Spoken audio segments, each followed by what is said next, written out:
హల్లెలూయా హల్లెలూయా హల్లెలూయా.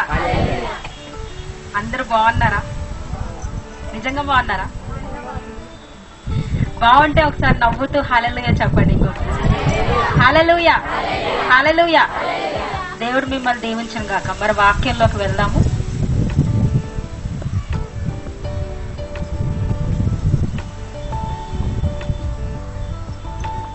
ఈ రోజు నేను ఎవరైనా మీరు పేపర్లు పెన్నులు ఉన్నట్టయితే రాసుకోవాల్సిందిగా నేనైతే చెప్తున్నాను.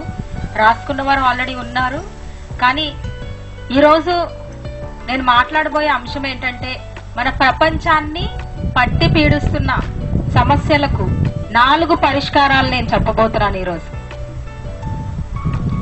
ప్రపంచవ్యాప్తంగా విన్నారా అండి? ప్రపంచవ్యాప్తంగా పట్టి పీడిస్తున్న సమస్త సమస్యలకు, అంటే అన్ని సమస్యలకు ఈరోజు 4 పరిష్కారాలు ఇవ్వుటకు దేవుడు సహాయం చేశాడు. హల్లెలూయా చెప్దాం. ఇంకోసారి ఒక చిన్న ప్రార్థనతో ప్రారంభం చేసుకుందాం. హల్లెలూయా హల్లెలూయా హల్లెలూయా హల్లెలూయా హల్లెలూయా హల్లెలూయా హల్లెలూయా. Holy Spirit God, we love you Lord. Hallelujah hallelujah. Holy Spirit God, as I'm going to deliver my message Lord, you come into me Lord. You speak through me Lord. You touch the congregation Master. You bless them. You open their spiritual eyes Master. Lord, that I be surrounded by your presence Master, luscious presence. Come into me, talk to me Lord. Revive these people, not only the people who are sitting here but people who are watching and even worldwide. Let there be a worldwide revival in the blood name of Jesus. I cancel every forces of darkness which are coming against our church in Jesus name. దేవా, మరొక్కసారి నాయనా ఈ యొక్క వాక్యంలో తండ్రి నాయనా నీ యొక్క సన్నిధిని I'm asking your glory master. Let your glory shine upon me. Let your glory shine upon the congregation. నాయనా నీ యొక్క మహిమ, నీ యొక్క తండ్రి నాయన వెలుగు నాయన వెలిగించండి నాయన ప్రభు. Open there in the blood name of Jesus. Let there I declare as I'm talking to them today, Holy Spirit is going to open their spiritual eyes and ears in leaps and bounds, and this message is going to work wonders in their lives. యేసు నామములో అడుగు ప్రార్థించి వేడుకున్నాం తండ్రి, ఆమేన్. కాబట్టి ఇందాక చెప్పినట్టుగా ప్రపంచంలో మనకి ఎన్నో సమస్యలు ఉన్నాయి. మనుషులకి పట్టి పీడిస్తున్నా మీరు ఎన్ని సమస్యలైనా చెప్పచ్చు, ఒక్కదానికి కూడా పరిష్కారం లేదని లేదు. 4 సూత్రాలు అవి పాటించగలిగితే ఖచ్చితంగా మీ జీవితాల్లో మీరు దేవుడి చిత్తము నెరవేర్చడమే కాదు, సంతోషకరమైన జీవితాన్ని ఈ భూమి మీద మీరు బ్రతుకున్నంత కాలం కూడా ఉంటది మీకు ఆ జీవితం. హల్లెలూయా. మరి మొట్టమొదటిగా అసలు నేనైతే అనుకుంటానండి ప్రపంచవ్యాప్తంగా మొట్టమొదటి అంశం ఏంటంటే సమస్యలకు, రకరకాల నానా విధములైన అంతు పట్టని చిక్కని సమస్యలకు మొట్టమొదటిగా గాడ్లెస్నెస్ ఇస్ ద రీజన్. అంటే దేవుడు లేనితనము అన్నది మొట్టమొదటి. భక్తిహీనత. ఈ భక్తిహీనత అన్నది క్రైస్తవులకు మాత్రమే కాదు, ప్రపంచవ్యాప్తంగా దేవుని నమ్మని వారు కూడా భక్తిహీనుల కిందే వస్తారు కదా. దేవుని తెలుసుకోని వారికి భక్తి తెలియదు. కాబట్టి మొట్టమొదటి సమస్య ఏంటంటే ప్రపంచాన్ని పట్టి పీడిస్తున్న సమస్యలలో మొట్టమొదటి ఆ ఘోరమైన సమస్యలకు దారి తీస్తున్న మొదటి అంశము దేవుడు లేనితనము. ప్రపంచవ్యాప్తంగా మనం చూసుకుంటే క్రైస్తవత్వమే ఎక్కువ మోతాదులో నమోదు చేయబడింది. నేను చెప్పినట్టుగా 7 ఖండాలలో 6 ఖండాలలో కూడా first Christianity is the first and foremost religion. అదే మొట్టమొదటిగా ఉంది. ఎందుకు అసలు యేసు ప్రభుని ఆచరించాలని అనుకున్నవారు కొందరు, అసలు దేవుడే లేడని అనుకున్న వాళ్ళు కొందరు. వాళ్ళు దే ఆర్ కాల్డ్ ఎథీస్. ఎథీస్ అంటే దేవుడు లేడని నమ్ముతారు వాళ్ళు. నాస్తికులు కొందరు నిజంగా దేవుడు తెలియక కొంతమంది ఉన్నారు.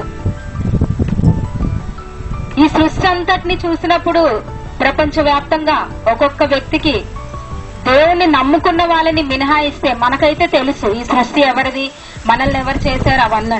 కానీ తెలియని జనాంగాల విషయానికి వస్తే వారు అనుకుంటారు, వారు చాలా కథలు మనం వింటాము, కోతిలో నుంచి మానవుడు వచ్చాడు, సృష్టి ఎవరెవరో చేశారని చెప్తూ ఉంటాడు. కానీ ఎక్కడి నుంచి రాలేదండి. ఆది కాండము బైబిల్ సెలవిస్తుంది. ఒక్కటి దేవుడు ఉన్నాడు అనడానికి ఒక రుజువు ఏంటో తెలుసా? ఇప్పుడు మనం అందరం కూడా బిఫోర్ క్రైస్ట్ ఆఫ్టర్ క్రైస్ట్ అంటే క్రీస్తు శకము క్రీస్తు పూర్వం అన్నది క్రైస్తవుడు కాని వాడు ప్రతి ఒక్కరు కూడా అది మటుకు ఆచరిస్తారు, అది ఒప్పుకోవాల్సిందే కదా. దాని మటుకు ఎవరు కాదనరు. మరి అందులో నుంచే క్యాలెండర్ వచ్చింది. ఎందులో నుంచి వచ్చింది? ఇప్పుడు మనము ఈ రోజు డేటు రేపు 7, 1, 30 అలా అనుకోవడానికి దాని ఫస్ట్ మూలాధారాలు ఎక్కడున్నాయంటే క్రీస్తు పూర్వము క్రీస్తు శకము. అక్కడి నుంచే మనకి క్యాలెండర్లు అన్ని వచ్చాయి. కాబట్టి మేబీ ప్రపంచవ్యాప్తంగా కూడా మనుషులు అనుకోవచ్చేమో దేవుడు లేడని, కానీ అది అబద్ధము. మొట్టమొదటిది బైబిల్ సెలవిస్తుంది, ఆదియందు దేవుడు భూమి ఆకాశములను సృజించను కదండి.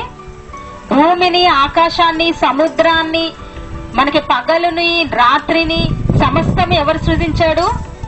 దేవుడు యేసుక్రీస్తు సృజించాడు. కలిగి ఉన్నదేది ఆయన లేకుండా కలగలేదంట. మనకు ఉన్నవన్నీ కూడా ఆయన లేకుండా కలగలేదు.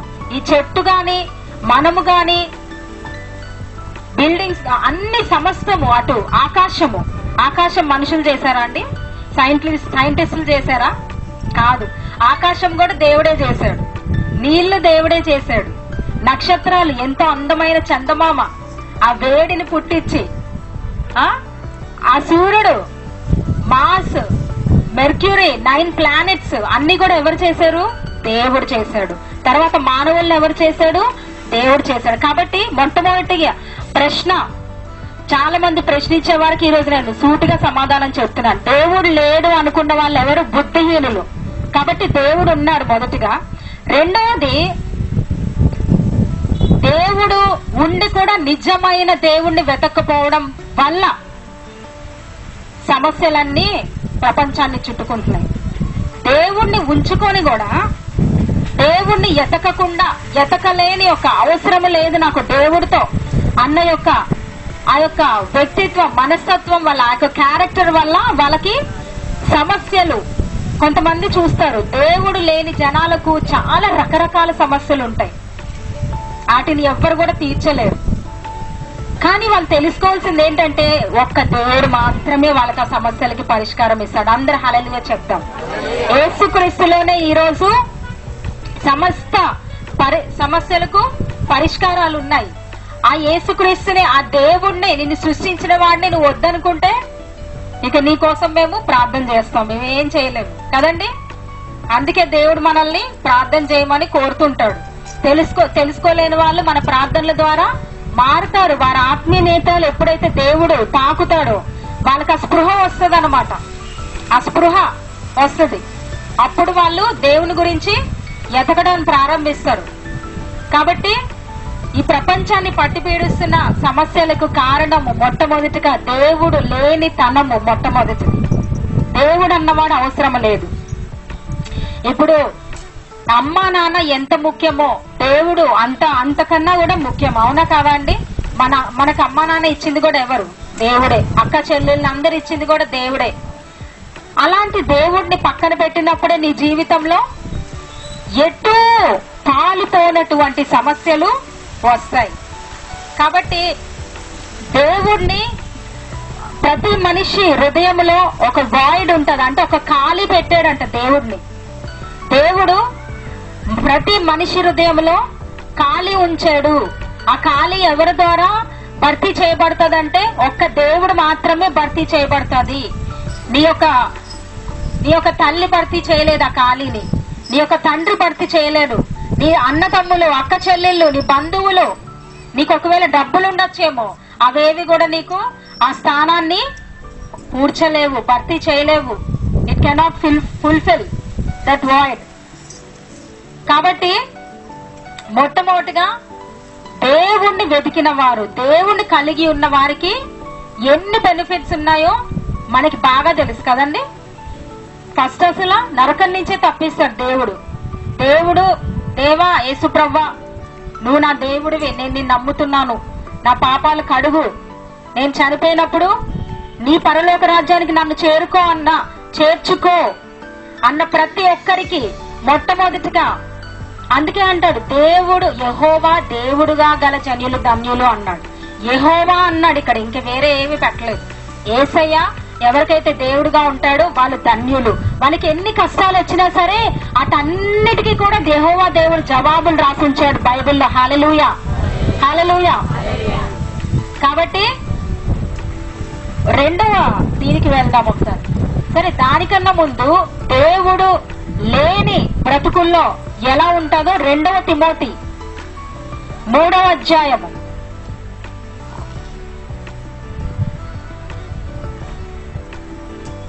2 తిమోతి 3వ అధ్యాయము 1 నుండి 8 వచనాలు.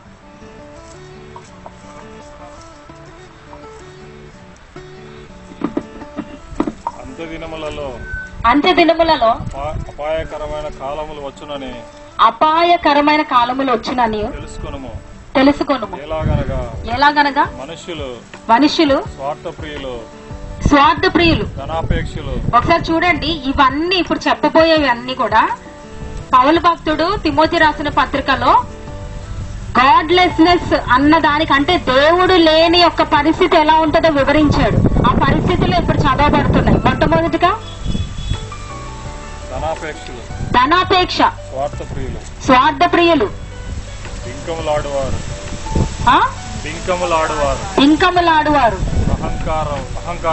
అహంకారులు, దూషకులు, తల్లిదండ్రులకు అవిధేయులు, కృతజ్ఞత లేనివారు, అపవిత్రులు, అనురాగరహితులు, అతి ద్వేషులు, అపవాదకులు, అజితేంద్రియులు, క్రూరులు, సజ్జన ద్వేషులు, ద్రోహులు, మూర్ఖులు, గర్వాంధులు, దేవుని కంటే సుఖానుభవము ఎక్కువగా ప్రేమించువారు, పైకి భక్తి గల వారి వలె నుండి దాని శక్తిని ఆశ్రయించని వారు ఇట్టి వారికి విముఖుడవై అనగా దూరముగా ఉండము.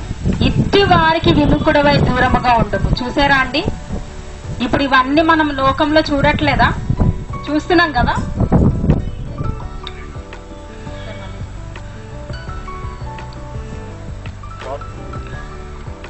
స్వార్థప్రియులు, ఒక్క నిమిషం. స్వార్థప్రియులు, స్వార్థాన్ని చూడట్లేదా మనము? ప్రపంచమంతా కూడా ఎలా తయారయ్యారండి? స్వార్థప్రియులు. స్వార్థము అంటే దేవుడు లేని హృదయము స్వార్థముతో నిండిపోద్ది. అవతల వాడు సచ్చినా సరే పర్వాలేదు అన్నదే దేవుడు లేని తనం వల్ల వచ్చిన యొక్క డిసడ్వాంటేజ్ అంటారు. ధనాపేక్షలు ఎప్పుడు డబ్బు మీదే ఉంటది కొంతమందికి. లోకమంతా ఎటువైపు పరిగెడుతుందండి? డబ్బే కదా. లోకం ప్రపంచవ్యాప్తంగా చూస్తే డబ్బు, హోదా, సమానత్వము. అంటే సమానత్వం ఎందులో? దేవుడి విషయంలో కాదు. వాళ్ళకి అది ఉంది కాబట్టి నాకు అది వచ్చేసేయాలి, వాళ్ళ జాబ్ చేస్తున్నారు కాబట్టి నాకు అది వచ్చేసేయాలి, వాళ్ళు అక్కడికి వెళ్ళారు కాబట్టి నేను అక్కడికి వెళ్ళాలి, లేదా వాళ్ళకి చేశారు కాబట్టి నా కూతుర్లు కూడా అక్కడికి వెళ్ళాలి, నా కొడుకులు కూడా చేయాలి. అంటే ఇక్కడ ఒకటి, మనం బాగుండకూడదు అని నేను చెప్పట్లేదు, అస్సలు చెప్పట్లేదు. బాగుండాలని నేను మరీ చెప్తుంటాను. అయితే వీటన్నిటికన్నా ఈ కోరికలు ఎంత ఎక్కువ అయిపోయాయి అంటే దేవుడికి మించిపోయాయి ఈ కోరికలు. నెక్స్ట్, బింకములాడువారు, అబద్ధాలు, భయంకరమైన అబద్ధాలు, వైట్ లైస్ అంటారు తెలుగులో. చిన్న అబద్ధాలు, సజ్జుపుచ్చ అబద్ధాలు, అర్థం లేని అబద్ధాలు కదండి. నోటికి ఎంత వస్తే అంత చెప్పేసేయడం, చూడకుండా చెప్పేస్తారు కొంతమంది. అక్కడ ఏం జరిగిందో వాళ్ళకి తెలియదు, ఎవరో చెప్పారు వీళ్ళకి కాబట్టి వీళ్ళు చెప్పుకుంటూ వెళ్ళిపోతారు. కానీ దేవుడు ప్రతిదీ గమనిస్తున్నాడు. అహంకారులు చూసారా? దేవుడు లేనితనానికి ఇవన్నీ నిలువెత్త నిదర్శనాలండి. ఇవన్నీ అహంకారము. కొంతమందికి తగ్గింపు ఉండదు. చాలా సార్లు ఎలా అవుతుంది తెలుసా, లోకల్లో నేను చూశాను, కొంచెం బాగా రెడీ అయ్యామనుకోండి, బాగా మంచి డ్రెస్సులు వేసుకొని బాగా అన్ని ఉన్నామనుకో, వాళ్ళని వెంటనే దీనికి ఎంత గర్వమో అహంకారమో అని వాళ్ళకి వాళ్ళే ఫీల్ అవుతుంటారు. అవునా? బాగా చక్కగా కనబడినంత మాత్రాన అహంకారం అని కాదండి. లేదంటే తక్కువగా రెడీ అయ్యి మామూలు బట్టలు వేసుకున్నంత మాత్రాన తగ్గింపని కానే కాదు. నేనే ఉన్నాను మీ ఎదుట ఎగ్జాంపుల్. నేను చక్కగా కనబడట్లేదా? కానీ దేవుడు నాకు మంచి హృదయాన్ని ఇచ్చాడు. దేవుడు ఇచ్చాడు నాకు మంచి హృదయాన్ని. హల్లెలూయా, హల్లెలూయా. దేవుడిని అనుసరించే హృదయాన్ని ఆయన ఇచ్చాడు నాకు. అది ఖచ్చితంగా చెప్పగలను కదా. అందుకనే మనము చూడంగానే ఒకరిని అహంకారులు అనుకోకూడదు. కొంచెం బాగా కనబడితే దేవుడు అంటే భక్తి లేదని, అహంకారం అని, గర్విష్ఠుడని, ఆల్రెడీ వాళ్ళకి డబ్బులు ఉన్నాయి కాబట్టి వాళ్ళకి ఎంత గర్వం ఉండుంటదని నువ్వు అనుకుంటున్నావు. నువ్వు వెళ్ళి మాట్లాడొచ్చు కదా వ్యక్తితో, నువ్వు వెళ్ళి పలకరించచ్చు కదా. ఆ వ్యక్తి వచ్చి పలకరించినా నీకు భయము, నిన్నెక్కడ తక్కువ చేస్తాడో అని. ఇలాంటివన్నీ కూడా దేవుడు లేనందువల్లే వస్తాయి. ఇలాంటి ఒక భయాలు, అహంకారము, గర్వము, అబద్ధాలు. నెక్స్ట్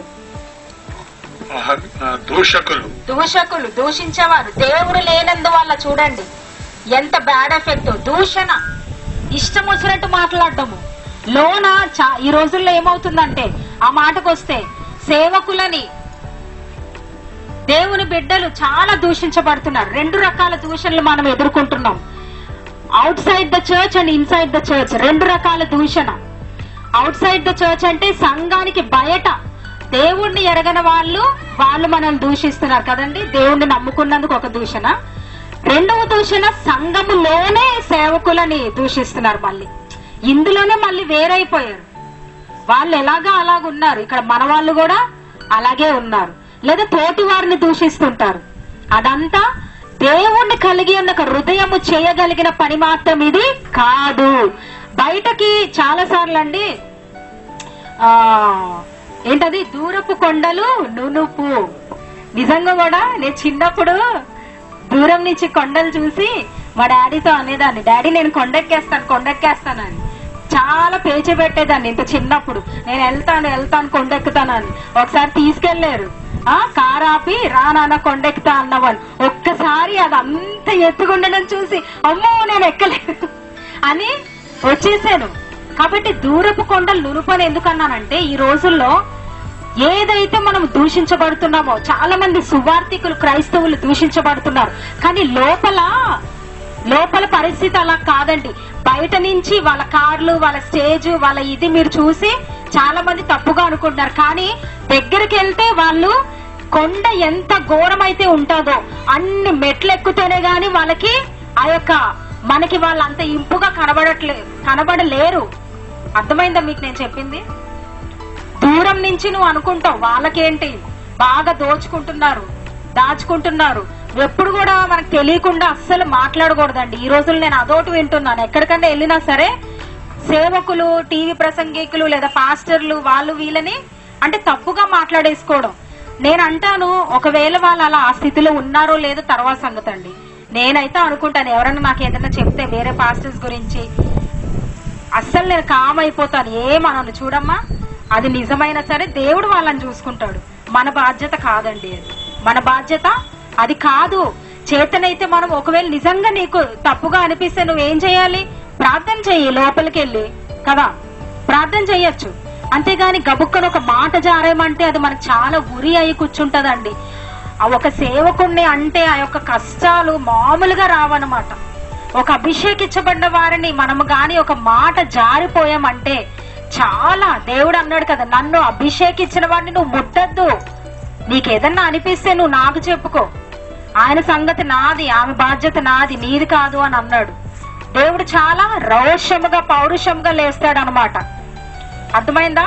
కాబట్టి దూరంగా ఉన్న పెద్ద పెద్ద మినిస్ట్రీస్ ని గాని, ఈవెన్ చిన్న మినిస్ట్రీస్ ని గాని ఎప్పుడు కూడా చూసి మనము తప్పుగా మాట్లాడొద్దండి. ఎవరైనా మాట్లాడుతున్నా మీరు వినకండి. ఎందుకు వచ్చిన గోల కదా. లోపల వాళ్ళు కొండ ఎక్కేటప్పుడు ఎన్నో కష్టాలు వాళ్ళు చూశారు. ఆ కష్టాలన్నీ మనకి తెలియదు. కింద నుంచి ఎక్కారు వాళ్ళు. చాలా మంది ఈ రోజు పెద్ద పెద్దగా ప్రాస్పర్ అవుతున్న సేవకులు, చక్కగా అన్ని ఉన్నాయి అనుకున్న వాళ్ళు ఒకప్పుడు మీకన్నా ఘోరమైన స్థితిలో నుంచి వాళ్ళని తెచ్చారు తెలుసా అండి.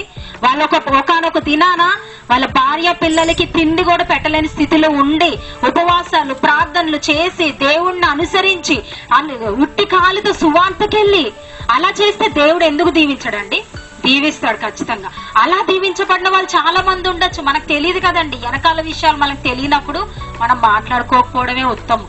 మిమ్మల్ని ప్రేమించే చెప్తున్నారు, నేను కూడా మాట్లాడనండి. ఎవరి గురించి మాట్లాడు, మనకు అనవసరం. మనకి ఏదన్నా అనిపిస్తే దేవుడికి అప్పచెప్పాడమే. తల్లిదండ్రులకు అవిధేయులు, కృతజ్ఞత లేనివారు. చూడండి, సరే ఇప్పుడు ఇది ఇంటికి వెళ్ళి మీరు పఠనం చేసుకోండి, చాలా ఉన్నాయి అక్కడ. దేవుడు లేని వాళ్ళు ఎలా ఉంటారో మీకు అర్థమైంది కదా. దేవుడు లేని హృదయము ఎలాగైనా సరే ఉండగలదు, అంటున్నాను. అర్థమైంది కదా మీకు. కాబట్టి మొట్టమొదటిగా నేను అంటాను, ప్రపంచవ్యాప్తంగా కూడా దేవుడి గురించి ఆలోచించి నిజమైన దేవుడు ఎవరని తెలుసుకొని ఆయనను అంగీకరించిన వాళ్ళు మొట్టమొదటిగా శ్రమ నుంచి తప్పించబడతారు మొట్టమొదటిగా. అలాగే రెండవ అంశము, ప్రపంచాన్ని పట్టి పీడిస్తున్న యొక్క శ్రమలకు రెండవ కారణం ఏంటంటే, మొదటి కారణము దేవుడు లేనితనము, భక్తిహీనత. రెండవ కారణము ప్రార్థనాహీనత, ప్రేయర్లెస్నెస్. రెండవ కారణం ఏంటండి? ప్రార్థనాహీనత. ప్రార్థనాహీనత అన్నది క్రైస్తవులకు వర్తిస్తుంది, గాడ్లెస్నెస్ అన్నది అందరికీ వర్తిస్తుంది. రెండు ఆస్పెక్ట్స్ ఉన్నాయి. అంటే దేవుడు లేనిది అన్నది రెండు విధాలా చూడొచ్చు మనం. ఒకటేమో అసలు దేవుడు అంటే ఎవరో తెలుసుకోలేని స్టేజ్ లో, కొంతమంది దేవుడు అంటే తెలుసుకొని కూడా అలాగే ఉంటారు, అది కూడా భక్తిహీనత కింద వస్తుంది. అలాంటి పరిస్థితుల్లో గాని నువ్వు ఉంటే అది నీకు శ్రమ. కాబట్టి ఆ పరిస్థితి ఎప్పుడైతే తొలగించుకుంటావో నీకు దీవెన. రెండవ అంశము ప్రేయర్లెస్నెస్, ప్రార్థనాహీనత అన్నది మన జీవితాల్లో సమస్త పీడాలు చుట్టుకోవడానికి, శని దరిద్రం చుట్టుకోవడానికి, పాపము చుట్టుకోవడానికి కారణము ప్రార్థనాహీనత. ఇక్కడ ఉన్న వాళ్ళలో ఎంతమంది ప్రతిరోజు ప్రార్థన చేస్తున్నారండి? చాలా సంతోషము. మీ చేతులు అన్ని కూడా వేస్తున్నామల్ల దేవుడు దీవించిన గాక. ఎంత చక్కగా ఎత్తారో, చాలా చక్కగా అనిపించింది నాకు. మరి ప్రార్థనలో 3 రకాల ప్రార్థనలు ఉన్నాయి. అంటే చాలా చెప్పొచ్చు ఇలా చెప్పుకుంటూ వెళ్తే, బట్ నేను అవుట్ లైన్స్ టచ్ చేస్తున్నాను. ఒకటి పర్సనల్ ప్రేయర్, అంటే వ్యక్తిగతమైన ప్రార్థన. ఒకటి ఏంటండి? వ్యక్తిగతమైన ప్రార్థన. రెండవది కుటుంబ ప్రార్థన. మూడవది ప్రపంచము గురించి విజ్ఞాపన. అసలు ప్రార్థన అంటే మెయిన్ అవసరాల కోసం అడగడం కాదు, విజ్ఞాపన చేయడం అసలైన ప్రార్థన. నువ్వు ఎప్పుడైతే విజ్ఞాపన చేస్తావో ఇంక నువ్వు అవసరాల గురించి అడగాల్సిన అవసరం లేని విధముగా దేవుడు నీకు దీవెన ఇస్తాడు. హల్లెలూయా, హల్లెలూయా. ఇక్కడ ప్రేయర్ లో length of prayer, depth of prayer. Length of prayer లో అంటే ఎంతసేపు చేసామా, ఎంత తక్కువ చేసామా అన్నది కాదు. ఎంతసేపు చేసామా లేదా ఎంత తక్కువ చేసామా, 5 నిమిషాలు చేసామా, అసలు అది కాదండి. మొట్టమొదటిగా ఒక క్రైస్తవుడికి తప్పకుండా ఉండి తీరాల్సిన ఒక అంశం ఏంటంటే ప్రార్థన. ప్రార్థన మొదటిగా నువ్వు మొదలు పెడితే 1 నిమిషము, 2 నిమిషాలు, 5 నిమిషాలు, 10 నిమిషాలుగా మొదలు పెడితే పరిశుద్ధాత్మ దేవుడు ప్రార్థన చేస్తున్నప్పుడు ఆయన మన లోనికి వచ్చినప్పుడు ఆయనే నిన్ను నడిపించేస్తాడు. అరగంట, గంట, ఒకప్పుడు నిమిషం కూడా ప్రార్థన చేయని నువ్వు ఈవెన్ 10 గంటలు కూడా నీ ద్వారా ఆయనే చేయిస్తాడు. దేవుడే స్పిరిట్ లీడ్స్, అంటే ఆత్మ మనల్ని నడిపిస్తుంది. హల్లెలూయా. కాబట్టి ఈ యొక్క ప్రపంచంలో పట్టి పీడిస్తున్న అంశాలకు రెండవ కారణము ప్రార్థనాహీనత. కొంతమంది వ్యక్తిగతంగా ప్రార్థన చేసుకుంటే కుటుంబ పరంగా చేసుకోరు, కుటుంబ పరంగా చేసుకుంటే వ్యక్తిగతంగా చేసుకోరు. ప్రార్థనలో ఈ రెండు ఎప్పుడైతే మిస్ అయిపోతాయో ఒకటండి, ఎందుకంటే బ్యాలెన్స్డ్ మీల్ అని ఉండాలి. ఇప్పుడు చూడండి, మనం తినే తిండిలో మనకి vitamins, minerals, potassium, calcium, magnesium, protein, మనం తిన్న తిండిలో కొంచెముగా మనకి ఏదైనా ఒకటి ఎక్కువైనా ఆ యొక్క సంబంధించిన జబ్బు వస్తుంది కదా. కొంతమందికి మచ్చలు వచ్చేస్తాయి ఫేస్ మీద. అదేంటంటే వాళ్ళకి బాడీకి తినాల్సింది వాళ్ళు తినట్లేదు. ఎందుకు రావాలి? లేదంటే మచ్చలు లేదా రకరకాల సమస్యలు సరిగ్గా తినకపోవడం వల్లే వస్తున్నాయి అసలు ప్రపంచవ్యాప్తంగా కూడా. అలాగే ప్రపంచవ్యాప్తంగా కూడా ప్రార్థనహీనత వల్ల రకరకాల సమస్యలు వస్తున్నాయి. వ్యక్తిగత ప్రార్థన ఎందుకు చేయాలి అంటే, వ్యక్తిగత ప్రార్థన నువ్వు ఎప్పుడైతే మానివేస్తావో వ్యక్తిగతంగా నీ శరీరం, నీ ఆత్మ కుళ్ళు పట్టడం మొదలవుతుంది. నీ ఆత్మలోనికి పాపం ప్రవేశిస్తుంటది. నీ ఆత్మ ఆరిపోయే స్థితికి వచ్చేస్తుంది వ్యక్తిగతంగా గాని ప్రార్థన చేయకపోతే. నీ ఆత్మ నరకానికి కూడా నిన్ను ఈడ్చే స్థితికి తీసుకెళ్తుంది నువ్వు ప్రార్థన చేయకపోతే. రెండవదిగా కుటుంబ ప్రార్థన. కుటుంబ ప్రార్థన ఎప్పుడైతే జరగదో ఆ కుటుంబంలో కలహాలు, ఆ కుటుంబంలో బాధలు, కన్నీళ్లు, కష్టము, నిట్టూర్పు, అవమానాలు, శాంతి లేనితనము, సమాధానం లేనితనము ఎప్పుడైతే కుటుంబ ప్రార్థనలో నువ్వు ఉంటావో.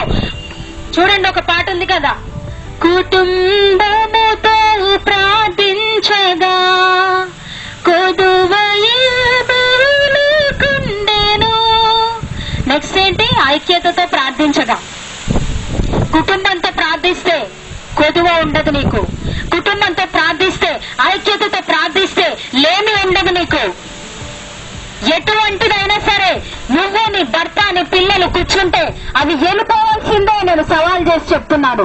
మొట్టమొదటిగా వ్యక్తిగత ప్రార్థన ఉండాలి. రెండవదిగా కుటుంబ ప్రార్థన ఉండాలి. కలిసికట్టుగా ప్రార్థన ఉండాలి. ఎందుకంటే ఒక్కడు 1000 మంది తరుమును, ఇద్దరు 10,000 మంది తరుమును, నలుగురు ఎంతమందిని తరమొచ్చు చెప్పండి? 40,000, 40 కోట్ల. నేను పోయినసారే చెప్పాను, క్రైస్తవులు నిద్రిస్తున్న సింహం లాంటి వాళ్ళు. నీలోని సింహాన్ని నువ్వు లేపాలి. నీలోని సింహం ఏంటంటే ప్రార్థన. అందరు గట్టిగా చెప్పండి, ప్రార్థన, ప్రార్థన, ప్రార్థన, ప్రార్థన. హల్లెలూయా. కాబట్టి వ్యక్తిగత ప్రార్థన ముఖ్యమండి. వ్యక్తిగత ప్రార్థన చేసి కుటుంబ ప్రార్థన మానేస్తే కూడా నీకు సమస్య. కుటుంబ ప్రార్థన చేసి వ్యక్తిగతంగా నువ్వు దేవుడితో గడపకపోయినా నీకు అది సమస్య. మూడవదిగా విజ్ఞాపన ప్రార్థన. విజ్ఞాపన ప్రార్థన అంటే ప్రపంచంలో నశించిపోతున్న ఆత్మల కొరకై నువ్వు మొరపెట్టాలి. ఏం చేయాలి? మొరపెట్టాలి. నశించిపోతున్న ఆత్మలు 6 ఖండాలలో ఉన్న మొత్తం 250 దాదాపు ఉన్నట్టున్నాయి కంట్రీస్. అందులో నశించిపోతున్న ఆత్మలకి విజ్ఞాపన చేయాలి. నువ్వు విజ్ఞాపన చేయాలి. సువార్తను గురించిన విజ్ఞాపన కావాలి. సువార్త బాగా జరగాలనే విజ్ఞాపన కావాలి. సువార్త ఆగిపోతున్న ఆ యొక్క స్థలాలలో దేవుని మహిమ వెళ్లి సువార్త జరగాలని చేయాలి. ఆత్మలు నరకానికి వెళ్ళకూడదని విజ్ఞాపన చేయాలి. ఈ రోజుల్లో క్రైస్తవులు పర్సనల్ గా ఓన్లీ దేవా నాకు అది ఇవ్వు, ఇది ఇవ్వు, నాకు డబ్బులు ఇవ్వు, నాకు ఫీజులు కట్టు, నాకు అవి ఇవ్వు, నాకు బంగారం ఇవ్వు, నాకు ఇల్లు కట్టించి అంటున్నారు. కానీ విజ్ఞాపన అనేది మరువబడిందని దేవుడు గుర్తు చేస్తున్నాడు. విజ్ఞాపన లేదు, ఇంటిలో విజ్ఞాపన లేదు. అందుకే చూడండి, మేము ఇక్కడికి వచ్చిన దగ్గర నుంచి మమ్మీ, డాడీ, పాస్టర్ గారు ఇద్దరు కూడా ఏం చేస్తున్నారు? మీరు చూశారు కదా మా అమ్మని ఎలా చేస్తుంది విజ్ఞాపన కదండి. ప్రపంచ దేశాల గురించి ఎలా చేస్తున్నారు విజ్ఞాపనలో. సువార్త, గాస్పెల్, తర్వాత రాజకీయ నాయకుల గురించి, నీ ఉన్న పైవారి గురించి, అందరి గురించి నువ్వు విజ్ఞాపన చేయాలి. హల్లెలూయా, హల్లెలూయా. కాబట్టి దేవుడికి నువ్వు వ్యక్తిగతంగా గడిపి కుటుంబ ప్రార్థనలో కూర్చోకపోయినా ఇష్టం లేదు. కుటుంబ ప్రార్థనలో కూర్చొని ఉత్తి వ్యక్తిగతంగా ఉంటే ఇష్టం లేదు. ఈ రెండు చేసి విజ్ఞాపన చేసిన కాదు. దేవుడు బ్యాలెన్స్డ్ మీల్, బ్యాలెన్స్డ్ డైట్ లో ఉండమంటున్నాడు. అంటే బ్యాలెన్స్డ్ అంటే తూకము సరిగ్గా ఉండాలి. ఆ తూకములో సమతుల్యత ఉండాలి. వ్యక్తిగత ప్రార్థన ఇటు చూడండి. వ్యక్తిగత ప్రార్థన మధ్యలో కుటుంబ ప్రార్థన, మూడోదిగా విజ్ఞాపన. చాలా మందికి తెలియదు విజ్ఞాపన అన్నది సహవాస ప్రార్థన. సహవాసముతో ప్రార్థన చాలా బలమైన ప్రార్థన. హల్లెలూయా, హల్లెలూయా. ఈ రోజుల్లో నీ వ్యక్తిగతంగా నువ్వు నరకానికి వెళ్ళకూడదు అంటే నువ్వు దేవుడితో గడపాలి. ఒంటరిగా తలుపులు వేసుకొని గడపమన్నాడు కదండి. ఒంటరిగా వెళ్ళి గడిపితే నీ పరలోకపు తండ్రి నీకు ఇవ్వాల్సిన ఆ ప్రతిఫలాన్ని ఇస్తాడు. హల్లెలూయా. రెండవదిగా నువ్వు కుటుంబంగా కలిసి కూర్చో. కుటుంబంగా కలిసి కూర్చుంటే నీ కుటుంబానికి పట్టిన ప్రతి పీడ, ఆర్థిక పరిస్థితులు, ఇబ్బందులు, రోగాలు, సమస్యలు అన్ని కూడా దేవుడు గురించి విజ్ఞాపన చేస్తావో, సంఘానికి వచ్చి ప్రార్థనలు పెట్టినప్పుడు విజ్ఞాపన చేస్తావో ఖచ్చితంగా పరిశుద్ధాత్మ దేవుడు నీ యొక్క సమస్యలన్నీ తీర్చడం ప్రారంభిస్తాడు. హల్లెలూయా, హల్లెలూయా, హల్లెలూయా. అలాగే మూడవ అంశము, ప్రపంచాన్ని పట్టి పీడిస్తున్న అంశాలలో మూడవ అంశము ఏంటంటే, సమస్యలలో కారణం గల మూడవ అంశము ఏంటో చెప్పగలరా? ల్యాక్ ఆఫ్ బైబిల్ రీడింగ్, అంటే వాక్యాన్ని పఠనము చేయకపోవుట, వాక్యాన్ని చదవకపోవుట, బైబిల్ చదవకపోవుట అన్నది నీకు నీ జీవితానికి సమస్యలు తెచ్చిపెడతాది. ప్రపంచవ్యాప్తంగా దేవుడు లేడు, రెండవదిగా ప్రార్థన లేదు, మూడవదిగా వాక్య పఠనము లేదు, పరిశుద్ధత లేదు. పరిశుద్ధత, క్యారెక్టర్ బిల్డింగ్ అంతా ఎక్కడొస్తుంది? మనం బాగా ఉండాలి అంటే సహాయం చేసేది వాక్యము. చెప్పండి, వాక్యము, వాక్యము, వాక్యము. కీర్తన 1వ అధ్యాయము 2వ వచనం.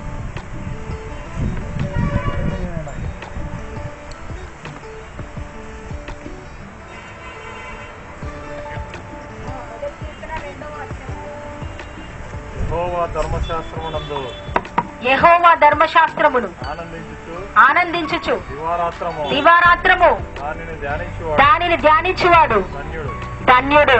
చూడండి, దివారాత్రము ఎప్పుడండి? దివారాత్రము.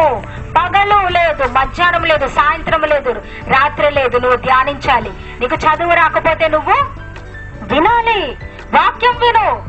టీవీ ఆన్ చేస్తే వాక్యం విను, యూట్యూబ్ ఆన్ చేస్తే వంటకాలు గంటకాలు అవి ఇవి కాదు, వాక్యం వినాలా. దేవుడు తొందరగా వచ్చేస్తున్నాడు.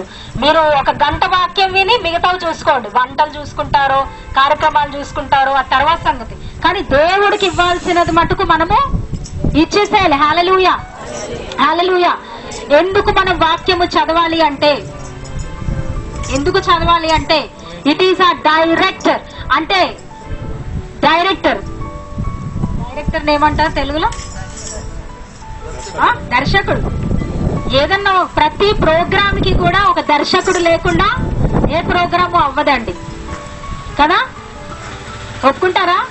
దర్శకుడే లేకపోతే ఏ ప్రోగ్రాము ఉండదు. మన సినిమాలు చూస్తారు, దర్శకుడు లేనిదే, తీసేవాళ్ళు లేకుండా ఎక్కడి నుంచి వచ్చింది సినిమా? ప్రోగ్రాములు, వంటల ప్రోగ్రామ్ మీరు చూస్తున్నారు కదా. ఆఖరికి మన వాక్యము, మెసేజెస్ కూడా దర్శకుడు అన్నవాడు ఒకడు ఉన్నాడు. అక్కడ కెమెరా అన్ని డైరెక్షన్ చేస్తూ వారిని నడిపిస్తే ఆ ప్రోగ్రాము తర్వాత చాలా మంది దాన్ని ఇది చేస్తే చక్కగా మనం చూస్తున్నాం. దాని వెనకాల చాలా ఉంటది. నేను ఆల్రెడీ మీడియాలో చేసి వచ్చాను కాబట్టి ఇంకా బాగా నాకు ఐడియా ఉంది. హల్లెలూయా, హల్లెలూయా. కాబట్టి ప్రజలకి పట్టి పెడుతున్న సమస్యలు వాక్య పఠనము లేకపోవట చేత. వాక్యము చదవవు కాబట్టి నీ యొక్క జీవితంలో ఎటు వెళ్ళాలో నీకు తెలియదు, ఏమి చెయ్యాలో తెలియదు, ఎలాగ మాట్లాడాలో తెలియదు, ఎక్కడికి వెళ్ళకూడదో తెలియదు, ఎంతవరకు మాట్లాడాలో, ఎక్కడి వరకు వెళ్ళాలి, ఎక్కడి వరకు ఆపాలి, ఎటువంటి నిర్ణయాలు తీసుకుంటే పర్వాలేదు, ఎటువంటి నిర్ణయాలు దేవునికి ఇష్టం లేదు. అసలు ఇవన్నీ ఎలా తెలుస్తాయండి? వాక్యమే మనకు బోధిస్తుంది. ఆ వాక్యమే ఎప్పుడైతే నువ్వు పక్కన పెట్టేస్తావో ఇంకా నీకు డైరెక్షన్ లేదు. గుడ్డెత్తి చేయలేబడినట్టు వెళ్ళిపోతుంటావు. ఇప్పుడు చూడండి, మీరు ఇప్పుడు మీ ఇళ్ళకి తిరిగి రావాలంటే మీ అడ్రస్లు మీకు తెలుసు కాబట్టి మీరు వస్తున్నారు. మీకు అడ్రస్ తెలియకపోతే ఇక వెళ్తూనే ఉంటారు. ఎక్కడికి వెళ్తున్నారో మీకు తెలియదు. అవునండి? ఇప్పుడు ఇక్కడ మీకు తెలుసు కాబట్టి మీరు వచ్చేస్తారు మీ ఇళ్ళకి. అది ఇంకెక్కడైనా సరే మిమ్మల్ని తీసుకెళ్లి ఏ అమెరికాలోనో, లేదా అంతెందుకు అమెరికా పక్కన పెట్టండి, ఇండియాలోనే ఒక హైదరాబాద్ లోనో, చెన్నైలోనో, ముంబైలోనో తీసుకెళ్లి వదిలేస్తే, మిమ్మల్ని వదిలేస్తే మీరు ఏం చేయగలరు? ఏం చేయలేరు, ఏమీ తెలియదు.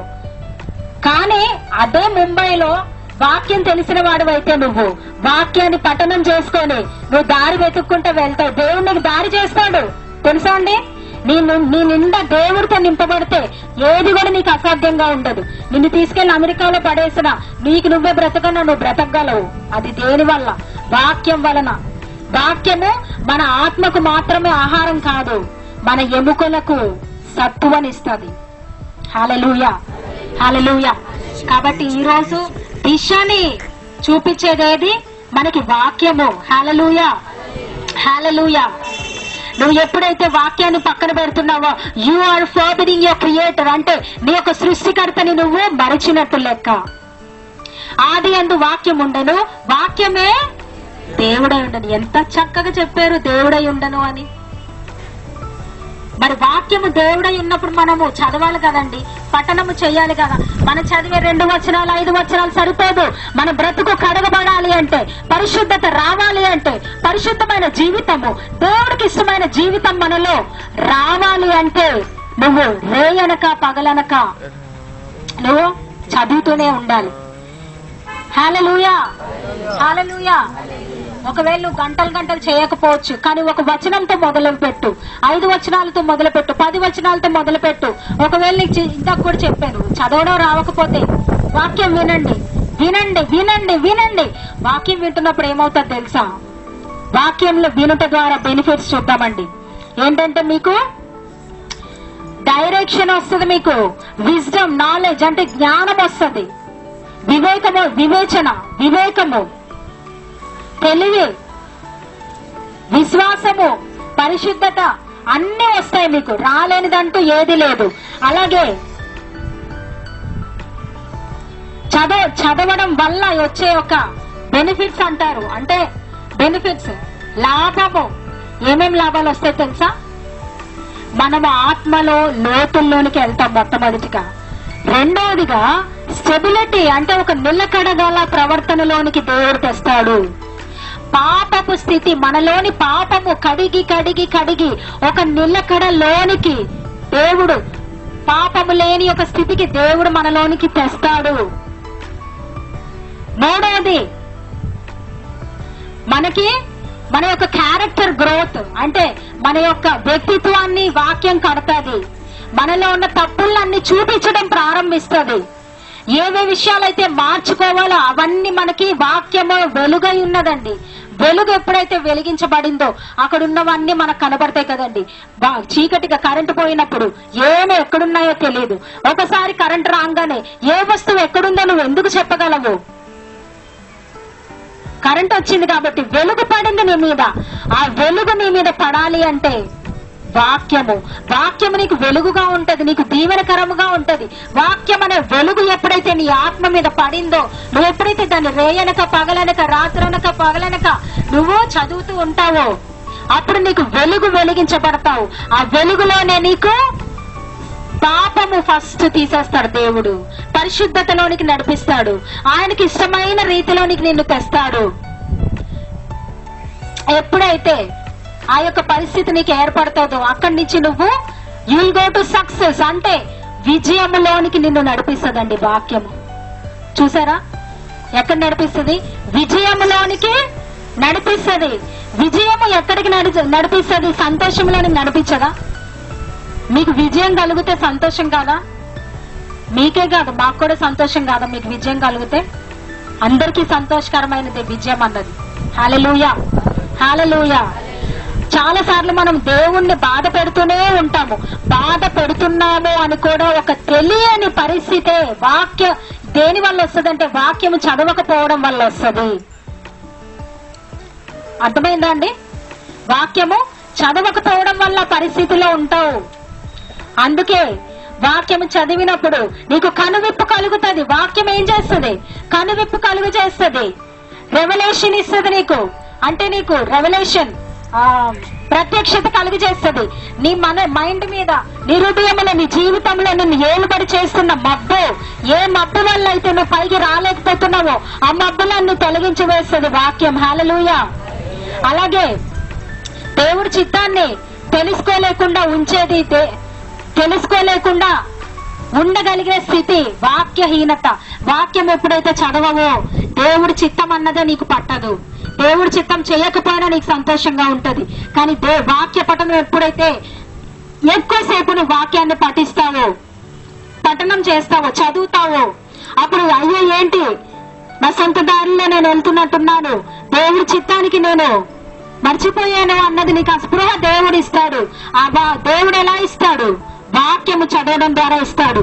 నాలుగవదిగా ప్రపంచాన్ని పట్టి పీడిస్తున్న క్రైస్తవులని పట్టి పీడిస్తున్న శ్రమలలో కలుగుటకు 4వ కారణము ఏంటో చెప్పాలండి. 4వ కారణం ఏంటంటే దేవుని విషయాల మీద శ్రద్ధ లేకపోవడము, దేవుని భారాన్ని పంచుకోలేకపోవడము. నిద్ర వస్తున్న వాళ్ళు హల్లెలూయా చెప్తాను గట్టిగా. నిద్ర సరే పొరపాటుగా చెప్పేశారు హల్లెలూయా. ఇప్పుడు నిద్ర రావట్లేదు, మాకు చాలా నచ్చింది అన్న వాళ్ళు గట్టిగా హల్లెలూయా చెప్పాలి. హల్లెలూయా, హల్లెలూయా. తొందరలోనే ముగిస్తాను నేను. కాబట్టి 4వ అంశము, నీకు ఎన్ని సంవత్సరాలైనా నీ యొక్క సమస్యలు తీరకపోవడానికి కారణం ఏంటంటే దేవుడి మీద నీకు శ్రద్ధ లేదు. పైనున్న వాటిని వెదుకుడి అన్నాడు. Seek ye first the kingdom of God and all these things shall be added unto you. అంటే తీయక్కర్లేదు బైబిల్. మత్తయి సువార్త 6:33లో మొదట దేవుని రాజ్యాన్ని నీతిని వెతుకుతే అప్పుడు ఇవన్నీ మీకు అనుగ్రహించబడ్డు. ఈ యొక్క టాపిక్ మీద వరుసగా మనం చాలా వారాలు మాట్లాడుకున్నాం కాబట్టి మీకు అది అర్థమైందని అనుకుంటున్నాను. కాబట్టి 4వదిగా దేవుడి మీద, పైనున్న వాటి మీద, ఆత్మ సంబంధమైన వాటి మీద, పరలోక రాజ్యము మీద నీకు మనస్సు లేకపోవడం వల్లే నీవు అనుభవిస్తున్న కష్టాలకు ఒక కారణం. కాబట్టి ఈ రోజు నుంచి మనం ఏం చేయాలండి? మొదట దేవుని, ఆయన నీతిని వెతకడం ప్రారంభిద్దాము. ఆయన భారాన్ని పంచుకోవడం ప్రారంభిద్దాము. ఆయన మనసులోనికి తొంగి చూడడం ప్రారంభిద్దాము. అప్పుడు మనకి కోరినవన్నీ మనకి అనుగ్రహించబడును. నువ్వు దేని గురించి నువ్వు బాధపడుతున్నావు? ఆకాశ పక్షులు అవి విత్తవు, కోయవు, కోట్లలో వాటి ధాన్యాలు కూర్చుకోవట, కానీ అవే బ్రతుకుతున్నాయి. నువ్వు బ్రతకలేవా? మన ముందు పక్షి ఎంతండి, ఎంత ఆ పక్షి మన చేతిలో పట్టుకుంటాం, అది బ్రతికేస్తుంది. మనల్ని దేవుడు బ్రతికిచ్చడా? ఖచ్చితంగా బ్రతికిస్తాడు. కానీ ఏం చెప్తున్నాడు ఈరోజు 4వ అంశంగా? ఆయన మీద దృష్టి పెట్టాలి. Seek you first the Kingdom of God అంటే మొట్టమొదటి ఎప్పుడైతే నువ్వు ఆయన రాజ్యము మీద, నీతి మీద దృష్టి పెడతావో, విజ్ఞాపన చేస్తావో, సువార్త చేయడం, సువార్త చేసే వారికి సహాయంగా ఉండడము, లేదా వెళ్లే వారికి నువ్వు డబ్బులు ఇవ్వడము, లేదా ఇంట్లో కూర్చొని ప్రార్థన చేయడము, దేవుని మనసు ఏంటన్నది ఆలోచన చేయడము. దేవా, నీ మనసులో ఏముంది, అసలు ఏంటి నీకు బాధ, నేనున్నానని ఎప్పుడైతే అంటావో నీ సమస్యలు అక్కడి నుంచే ఒకటొకటిగా పారిపోతాయి. నీ దగ్గర ఉండలేవు. అర్థమైందా అండి? ఏదన్నా మనం ఒక దాని మీద దృష్టి పెట్టినప్పుడు రాదండి. చాలాసార్లు చూస్తాం. పో అమ్మా పో, డబ్బు వస్తారా పోతే పో, బంగారం వస్తారా పోతే పో, సంతలు వస్తారా పోతే పో అంటే మనం కూడా అలా చేస్తే ఎందుకో వస్తాయి అవి. మనం రామ్మ అన్నంతసేపు ఎందుకో బెట్టు చేస్తున్నట్టు అనిపిస్తుంది నాకు. చేస్తాయి, బెట్టు చేస్తాయి. అదేంటంటే మనము దేవుడి విషయాల్లో మనము బెట్టు చేస్తే, దేవుడి విషయాల్లోనే మనము అలా ఉండగలిగితే, దాని మీద దృష్టిలో ఉంటే అవి మనకు వచ్చేస్తాయి, కాళ్ళ దగ్గరకు వచ్చేసాయి. కాదండి, కాళ్ళ దగ్గరకు వచ్చేసే వాటి కోసం మనం ఏడుస్తాం ఏంటండి? కాళ్ళ దగ్గరకు వచ్చేస్తే నీకు అవి శ్రమ పడక్కర్లేదు, నువ్వు ఏడవక్కర్లేదు, బాధపడక్కర్లేదు. చెయ్యాల్సింది చేస్తే కాళ్ళ దగ్గర పడించుతాను అంటే నువ్వు దాన్ని నెత్తినెక్కించుకొని ఏడుస్తున్నావు. కాళ్ళ దగ్గర ఉండనివ్వండి అవన్నీ. దేవుని నెత్తి మీద పెట్టుకోండి, కాళ్ళ దగ్గరకు అవన్నీ వస్తాయి. బాగుందా? చెప్పండి అందరు. దేవుణ్ణి నేను నెత్తి మీద పెట్టుకుంటే నేను కోరుకున్నవన్నీ నా కాళ్ళ దగ్గర తెచ్చి పడేస్తాడు. ఈ రోజు నుంచి మీరు కాళ్ళ దగ్గర ఉండాల్సిన కాడి నెత్తినేసుకున్నారు. హృదయంలో, ఆలోచనలో అవి తీసి ఇట్లా అనండి, కింద పడేయండి. ఇప్పుడు దేవుణ్ణి ఇట్లా అందాం. దేవుడు వచ్చేసాడు కాబట్టి ఇవన్నీ నీ కాళ్ళ దగ్గరకు వస్తాయి. హల్లెలూయా, హల్లెలూయా. కొంచెం క్షణాల్లో మనం ముగించుకోబోతున్నాము. 5వ అంశము ఏంటంటే దేవుని చిత్తాన్ని చెయ్యలేకపోవడం వల్ల కూడా శ్రమలు మనకి. క్రైస్తవ జీవితంలో ఎప్పుడైతే ఒక వ్యక్తి దేవుడి చిత్తానికి వ్యతిరేకంగా ఆలోచన చేస్తాడో, ఎందుకంటే దేవుడు మనల్ని I have known you even before I laid the foundations of the earth అన్నాడు. అంటే భూమి పునాదులు సృష్టించక మునుపే నీకు నువ్వెవరో తెలుసు దేవుడికి. నీ జీవితంలో ఆయన ఆల్రెడీ పెట్టాడు. నీ పలానా క్లాసు, పలానా కాలేజ్, పలానా అమ్మాయితో పెళ్ళవ్వాలి, పలానా అబ్బాయిని చేసుకోవాలి. లేదా పలానా చోట సువార్త చేయాలి, పలానా చోట నీకు ఇలా డబ్బులు వస్తాయి, ఇలా సువార్త చేయాలి. ఆయనకున్న ప్రణాళికలు ఒక్కొక్కరికి ఒక్కొక్క పట్ల ఆల్రెడీ పెట్టాడు. అది నువ్వు అడగకుండా నీ సొంత ప్రణాళికల్లో వెళ్ళినప్పుడు నీకు శ్రమ అన్నాడు. అందుకే మేబీ ఈ రోజు ఇంకొక ప్రార్థన కూడా చేద్దాం. దేవా, నేను నీ చిత్తములో లేనేమో, నన్ను నీ చిత్తానుసారముగా వెళ్ళుటకు సహాయం చేయి. అందరూ చెప్పండి, యేసు ప్రభువా, ఈ రోజు నుండి నన్ను నీ చిత్తానికి ప్రతి అంశములో అప్పగించుకుంటున్నాను. డబ్బుల విషయంలో, వివాహము విషయంలో, ఉద్యోగము విషయంలో, సువార్త విషయంలో, నీ సమయానికి, నీ చిత్తానికి నేను మనసు పూర్తిగా అర్పించుకుంటూ నా ఆత్మని నీకు ఇస్తున్నాను. నీ చిత్తమే నా జీవితంలో సిద్ధించునుగాక, నా చిత్తము కాదు. అది అండి, ఈ ప్రార్థన ఎప్పుడైతే చేస్తారో మీకు శ్రమలన్నీ తొలగిపోవడమే ప్రారంభిస్తాయి. హల్లెలూయా, హల్లెలూయా, హల్లెలూయా. దేవుడు తీయక్కర్లేదు కానీ యోహాను సువార్త 10వ అధ్యాయము 3-4 వచనాల్లో చెప్పాడు.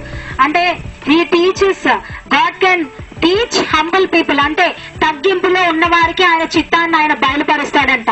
ఎప్పుడైతే నువ్వు దేవా, నేను ఆల్రెడీ అదే కాలేజీ నేను వెళ్ళాలి, నేను అనుకున్న ఆ ఆఫీసులోనే నాకు ఉద్యోగం ఇవ్వాలి నువ్వు, లేదా నేను అనుకున్న ఆ వ్యక్తినే నాకు పెళ్లి చేయాలి, నేను అనుకున్న ఆ బిజినెస్ నువ్వు దీవించాలనుకున్నప్పుడు దేవుడు ఏమి చెప్పలేడు, నువ్వు పైకి రావు. ఆయనకి బాధ, నీకు బాధ. ఎప్పుడైతే దేవా నాకు ఆ ఆఫీసే ఇష్టం, ఆ వ్యక్తి ఇష్టం, ఆ యొక్క పరిస్థితే నాకు కావాలని అనిపిస్తుంది, కానీ నీ కోసం నేను తగ్గించుకొని నీ చిత్తానికి అప్పచెప్పుకుంటాను దేవా నువ్వు అనగలిగితే అద్భుత కార్యాలు చూస్తావు. శ్రమలన్నిటి నుంచి నువ్వు తొలగించబడతావు. హల్లెలూయా, హల్లెలూయా. ఒక క్రైస్తవుడిగా ఉండి మనము దేవుడి చిత్తానికి మన యొక్క ప్రతి అంశములో, నీకు నచ్చిన అంశములో, నీకు అది ప్రాణము అనిపించిన, కొంతమంది అంటారు అది నా ప్రాణము, నీ ప్రాణాన్ని కూడా వదిలేమంటాడు దేవుడు. అది వదిలినప్పుడే మనము సర్వ సమృద్ధి ఆశీర్వాదము ఆయన చిత్తము నెరవేర్చుటకు చేయగలుగుతాము. హల్లెలూయా, హల్లెలూయా, హల్లెలూయా. అలాగే 1 John 2:17, 1వ యోహాను 2వ అధ్యాయము 17వ వచనము గట్టిగా చదువు. 1వ యోహాను 2వ అధ్యాయము 17వ వచనం. 1వ యోహాను.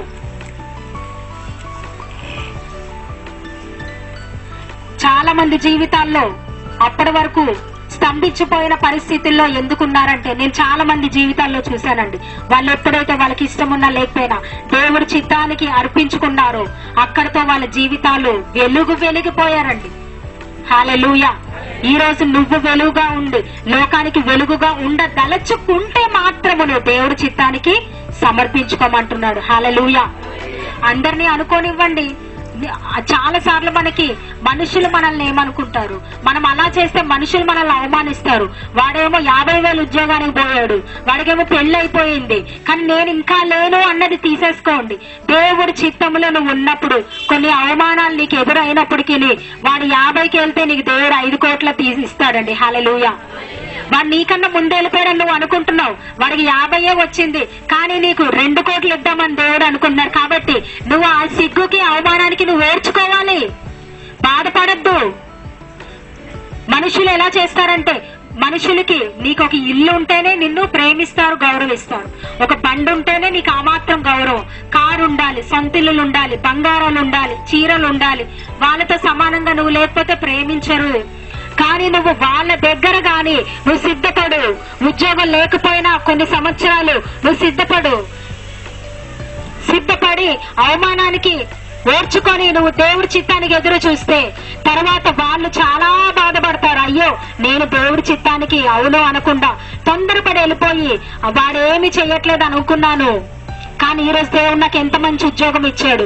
ఒక్కసారి ఉన్న ఉద్యోగాలు కూడా దేవుడు తొలగిస్తుంటాడు, కానీ దేవుడికి తెలియకుండా ఏది జరగదు. అంటే దానికి అర్థం ఏంటి? నిన్ను బాధ పెట్టాలని కాదు, నిన్ను సుఖపెట్టే విధముగా, నిన్ను సంతోషపెట్టే విధంగా వేరేది ఇవ్వాలని దేవుడి చిత్తం. హల్లెలూయా, ఒక్కొక్కసారి సువార్తలో ఉండాలి అని దేవుడి చిత్తము.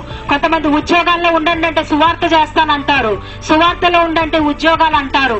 అందుకే దేవుడి చిత్తానికి సమర్పించుకుంటే నువ్వు ఎక్కడ ఉండాలో, ఏ ఫీల్డ్ లో ఉండాలో దేవుడు నిన్ను అక్కడే పెడతాడు. దేవుడు పెట్టిన చోట నువ్వు ఉన్నప్పుడు నీకు సమృద్ధైన మెండైన ఆశీర్వాదాలు కలుగుతాయి. హల్లెలూయా, హల్లెలూయా.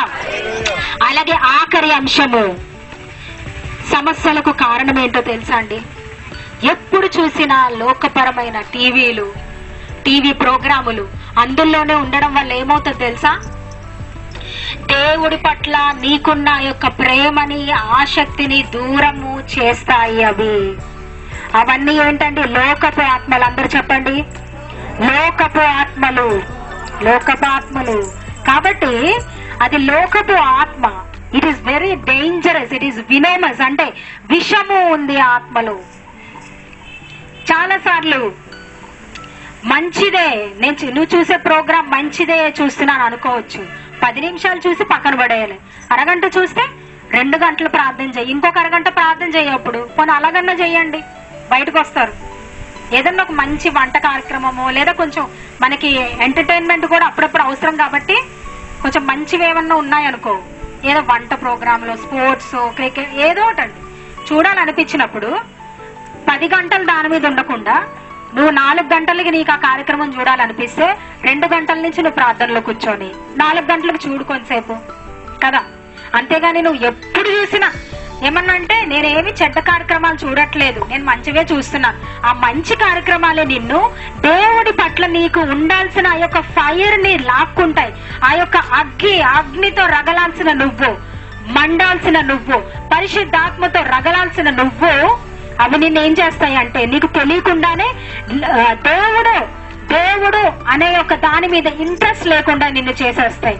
అందుకే జాగ్రత్త పడాలి. ఒక్కొక్కసారి మంచి వ్యక్తులతోనే సహవాసం కూడా వద్దంటాడు. ఎందుకంటే ఆ వ్యక్తితో నువ్వు గడిపేస్తూ ఉంటే దేవుడితో ఎప్పుడు గడుపుతావు? ఆ మంచి ప్రోగ్రామ్ అనే అందులో చెత్త చెదారాలు లేవండి, అందులో గలీజు లేదండి అంటావు. కానీ ఆ గలీజు లేని ఆ యొక్క మంచి కార్యక్రమమే నిన్ను దేవుడికి వ్యతిరేకంగా తిప్పడం ప్రారంభిస్తుంది. అంటే ఏంటి? దేవుణ్ణి అసహించుకో అని చెప్పదు. నువ్వు ప్రార్థన వాక్యము చేయాలనుకున్న నీకు, విజ్ఞాపన చేయాలనుకున్న నిన్ను ఏం చేస్తుందంటే అవి మర్చిపోయేలాగా చేస్తుంది. ఆ మైమరిపిస్తుందండి. లోకపరమైన ఆత్మతో ఎందుకు జాగ్రత్తగా ఉండాలంటే మైమరిచిపోతాము. మామూలుగా మన ఎదురుగుండా అగ్గి గాని ఉంటే చూసి ఎవరైనా కాళ్ళు వేస్తారా?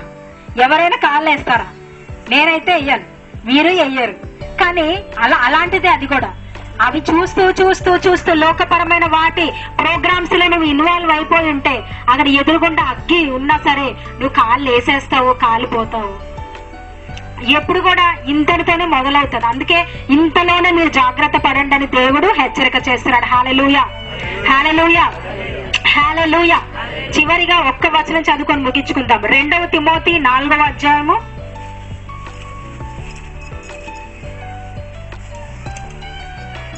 3.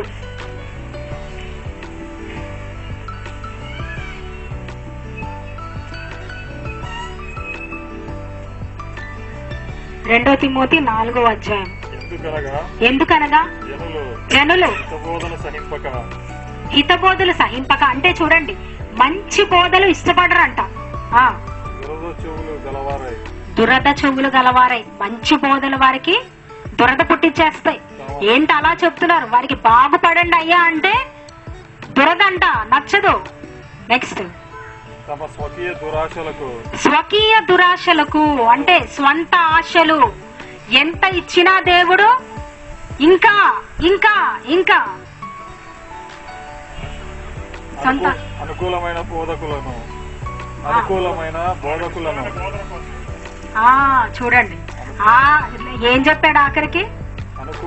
అనుకూలమైన బోధలు తమ కొరకు పోగు చేసుకుంటారంట. చూసారా అండి? అనుకూలమైన బోధలు అంటే వారికి సంతోషాన్ని ఇచ్చినంత వరకే నవ్వుతూ ఉంటారు. అదే ఏదైనా దేవుడు అమ్మ లేదా అయ్యా నీలో ఇది ఉంది నాన్న తీసేసుకో బాబు, అది ఉంటే నరకానికి వెళ్తావని ప్రేమతో కూడా చెప్పకూడదు దేవుడు కొంతమందికి. అలాగా ఉండద్దని దేవుడు చెప్తున్నాడు. దేవుడు ఆయనకు అనుకూలమైనది చేయమంటున్నాడు. ఒకసారి అందరూ హల్లెలూయా చెప్దామండి. దేవుడు ఆయనకు అనుకూలమైనది చేయమంటున్నాడు. అంటే మనకు అనుకూలమైనది అనుసరించడం కాదు. దేవుడు మనతో ఏవేవైతే మాట్లాడుతున్నారో వాటి మీద దృష్టి ఉంచాలి. హల్లెలూయా, హల్లెలూయా. చివరిగా నువ్వు చేయవలసింది ఏంటంటే ఈ సమస్త వాటి నుంచి తప్పించుకున్నట్టుకు 1 పేతురు 4వ అధ్యాయము 7 తొందరగా చదువుకుందాము. 1 పేతురు 4వ అధ్యాయము 7వ వచనము. ఇదొక్కటి చేస్తే పైన చెప్పిన వాటితో సహా నీవు నీ ప్రతి సమస్యని నుండి నువ్వు బయటపడతావు. ప్రపంచాన్ని పట్టి పీడిస్తున్న సమస్యలు అన్ని వదిలిపోతాయని దేవుడు చెప్తున్నాడు. 1 పేతురు 4వ అధ్యాయము 7వ వచనం.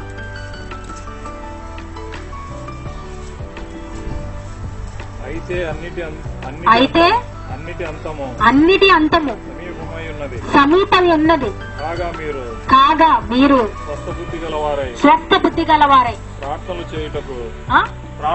ప్రార్థనలు చేయుటకు మెలకుగా ఉండండి. చూడండి, ఇదండి 7వ అంశము. ఈ అంశం అన్నమాట. అన్నిటి ఏంటది? మెలకు కలిగి ప్రార్థన చేయండి. ఎందుకంటే అన్నిటి అంతము సమీపముగా ఉంది.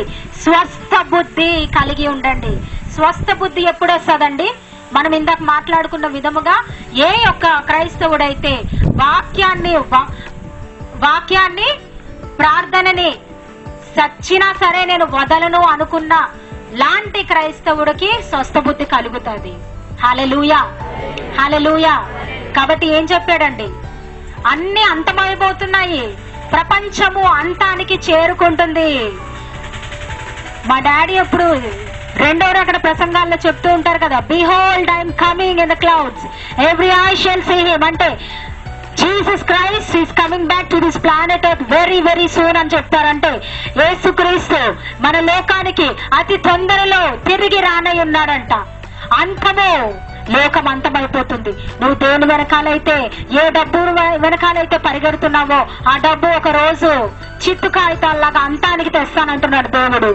ఏ విషయాలైతే మనము ప్రాకులాడి పిచ్చెక్కిపోయినట్టు డిప్రెస్ అయిపోయి బాధలో మునిగిపోతున్నామో ఆ అంశాలన్నిటికీ అంతము రాబోతుంది. కాబట్టి నువ్వేం చేయాలి? మెలకుగా ఉండాలి, ప్రార్థన చేయాలి, స్వస్థ బుద్ధి కలిగి ఉండాలి. హల్లెలూయా, హల్లెలూయా.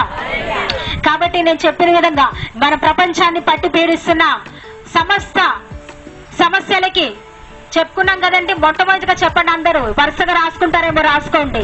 మొట్టమొదటిగా దేవుడు లేనితనము, గాడ్లెస్నెస్ రాసుకోండి. నేను వెయిట్ చేస్తాను. గాడ్లెస్నెస్, దేవుడు లేనితనము, భక్తిహీనత మొట్టమొదటి. రెండవది ప్రార్థనాహీనత. మూడవది వాక్య పఠనము లేకపోవట, వాక్య ధ్యానము లేకపోవట అన్ని సమస్యలకు కారణము. నాలుగవది పైనున్న వాటిని, పరలోక సంబంధమైన వాటిని వెతకలేకపోవట. నాలుగవది పరలోక సంబంధమైన వాటిని అందు దృష్టి లేకపోవట. నాలుగవది. ఐదవది దేవుని చిత్తాన్ని వెతకలేకపోవట సమస్త సమస్యలకు కారణం. ఐదవది దేవుడి చిత్తము వెతకలేకపోవట. ఆరవది లోకపరమైన వాటి అందే దృష్టి నిలుపుట. ఎంతసేపు యూట్యూబ్లు, ఇన్స్టాగ్రామ్లు, ఫేస్బుక్లు, టీవీలు, ఇవన్నీ కూడా దేవుని నుండి మన సమయాన్ని దాచేసుకుంటాయి. చాలా జాగ్రత్తగా ఉండాలి. 7వ అంశము ఏం చెప్పుకున్నాం ఇందాక? అంతము వచ్చేస్తుంది కాబట్టి మెలకుగా ఉండలేకపోవుట కూడా సమస్త సమస్యకి కారణము. 7వదిగా మెలకువగా ఉండలేకపోవుట సమస్త సమస్యలకు కారణం. కాబట్టి 7 అంశాలు మీకు బాగా ఎక్కేయండి లోపలికి. దేవుడు బాగా అర్థమయ్యేలా చేశాడా మీకు? కాబట్టి మెలకుగా ఉండి, అంతము త్వరలో వస్తుంది కాబట్టి, దేవుడు రాకడ సమీపంలో ఉంది కాబట్టి మెలకుగా ఉండి ప్రార్థన చేసిన ఎడల స్వస్థ బుద్ధి మనలోనికి వస్తుంది. వాక్య పఠనము స్వస్థ బుద్ధి తెస్తుంది. హల్లెలూయా, హల్లెలూయా. కాబట్టి అందరూ కూడా చెప్పండి, యేసు నామములో నేను ఈ రోజు నుండి దేవుని వాక్యమందు, వాక్య పఠనమందు, ఆయన చిత్తము వెతుకుటయందు, మెలకుగా ఉండుటయందు, జాగ్రత్తగా ఉండుటయందు, పరలోక సంబంధమైనవి వెతుకుటయందు, ప్రార్థన చేయుటలో, దేవుణ్ణి కలిగి ఉండుటలో జాగ్రత్తగా ఉంటాను. పరిశుద్ధాత్మ దేవుడు నాలోనికి వస్తున్నాడు. ఈ రోజు నుంచి మంచి క్రియలు నాలోని జరిగిస్తున్నాడు, నా కుటుంబంలోని జరిగిస్తున్నాడు. నేను సంతోషముగా ఉంటున్నాను, నేను ఐశ్వర్యముతో ఉంటున్నాను, నేను ఆత్మలో వర్ధిల్లుతున్నాను, నేను శరీరములో వర్ధిల్లుతున్నాను. యేసు నామములో నా శరీరములో ఉన్న నొప్పులన్నీ నన్ను వదిలి వెళ్ళిపోతున్నాయి. ఇప్పుడే వదిలి వెళ్ళిపోతున్నాయి, ఇప్పుడే వదిలి వెళ్ళిపోతున్నాయి. నా బాధలు నన్ను వదిలి వెళ్ళిపోతున్నాయి, నా చింతలు నన్ను వదిలి వెళ్ళిపోతున్నాయి, నా చీకులు నన్ను వదిలి వెళ్ళిపోతున్నాయి. అభిషేకము నాలోనికి వస్తుంది, బలమైన అభిషేకము నాలోనికి దిగి వస్తుంది. పరిశుద్ధాత్మ దేవుడు గతములో నన్ను తీసివేసి కొత్తగా నన్ను మార్చబోతున్నాడు. నేను ఎన్నడూ పాపము చేయని వారి వలె పరిశుద్ధాత్మతో, పరిశుద్ధతతో సువార్త కాడిని మోసుకుంటూ సంతోషముతో, ఇతరుల పట్ల మంచి హృదయముతో, సువార్త పట్ల భారముతో ఆయన చిత్తాన్ని నేను నెరవేరుస్తాను.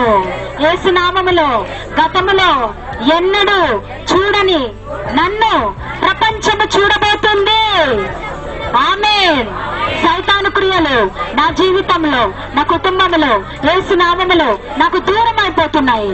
యేసు నామములో ఈ రోజు నేను విన్న ఈ వాక్యము నాలో 2 అంతులుగా, 30 అంతులుగా, 60 అంతులుగా ఫలిస్తాయి.